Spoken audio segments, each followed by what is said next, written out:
Vasuki indicus की कहानी fossilised हड्डियों के एक कलेक्शन से शुरू हुई। ये कोई ऐसी वैसी हड्डियां नहीं थीं, ये वर्टिब्रे थीं, वो हड्डियां जिनसे रीढ़ की हड्डी बनती है। खास तौर पर 27 बड़ी, अच्छी तरह से प्रिजर्व्ड वर्टिब्रे गुजरात के पनांद्रो में एक लिग्नाइट माइन से निकाली गईं। पेलियोंटोलॉजी में वर्टिब्रे सांपों को समझने के लिए रोजेटा स्टोन की तरह हैं। चूंकि सांप ग्रेटर एक लंबी रीढ़ की हड्डी और पसलियों वाले होते हैं, इसलिए उनकी वर्टिब्रे का साइज और शेप हमें उनके शरीर के बारे में लगभग सब कुछ बता सकता है। वे सांप की लंबाई, उसकी मोटाई, उसकी ताकत और यहाँ तक कि वह कैसे चलता और शिकार करता होगा, ये भी बताते हैं। ये हड्डियां एक अनबिलीवेबल जायंट के अस्तित्व के पहले सुराग थे। जब पेलियोंटोलॉजिस्ट देवजीत दत्ता और सुनील बाजपेयी ने इन वर्टिब्रे का अध्ययन किया तो वे जानते थे कि उन्हें कुछ खास मिला है। हड्डियां बहुत बड़ी थीं। हर वर्टिब्रा चौड़ी और मजबूत थी, जिसका माप 11 सेंटीमीटर तक था। ये चौड़ाई बहुत इंपॉर्टेंट है। ये बताती है कि वासुकी सिर्फ लंबा ही नहीं, बल्कि अविश्वसनीय रूप से मोटा और शक्तिशाली भी था। एक पतला सांप की वर्टिब्रे ज्यादा नाजुक होती।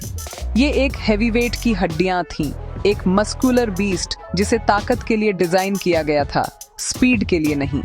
इन हड्डियों के विशाल साइज ने साइंटिस्टों को सांप की कुल लंबाई का अनुमान लगाने का मुश्किल काम शुरू करने की परमिशन दी।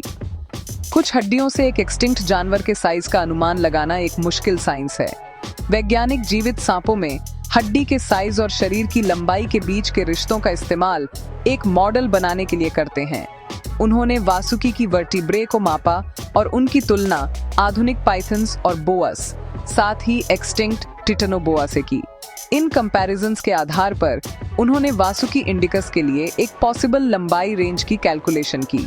अनुमानों ने इसे 11 और 15 मीटर के बीच कहीं रखा। ये वाकई स्टैगरिंग है। इसका मतलब है कि वासुकी एक स्कूल बस जितना लंबा था। यह एक ऐसा सांप था जो अब तक के सबसे बड़े सांप के टाइटल के लिए टाइटानोबोआ को आसानी से टक्कर दे सकता था। वर्टिब्रे की बनावट हमें वासुकी की लाइफस्टाइल के बारे में भी हिंट देती है। हड्डियां सिर्फ बड़ी नहीं थीं, वे कॉम्प्लेक्स थीं, जिनमें मैसिव मसल्स के लिए मजबूत प्रोसेसेस और अटैचमेंट पॉइंट्स थे। यह हमें बताता है कि वासुकी इमेंस फिजिकल स्ट्रेंथ का एक जीव था। यह एक तेज तर्रार तैराक नहीं था जो खुले पानी में अपने शिकार का पीछा करता था। इसके बजाय इसकी शक्तिशाली बनावट एक अलग स्ट्रैटेजी की ओर इशारा करती है। यह शायद एक धीमा चलने वाला टेरेस्ट्रियल या सेमी एक्वाटिक प्रे था। यह अपने शिकार को घात लगाकर हमला करने और उस पर काबू पाने के लिए अपनी इनक्रेडिबल मसल पावर पर निर्भर रहा होगा। हड्डियां एक पेशेंट, शक्तिशाली जायंट की तस्वीर बनाती है, अपने स्वैम्पसी इलाके का एक सच्चा मास्टर।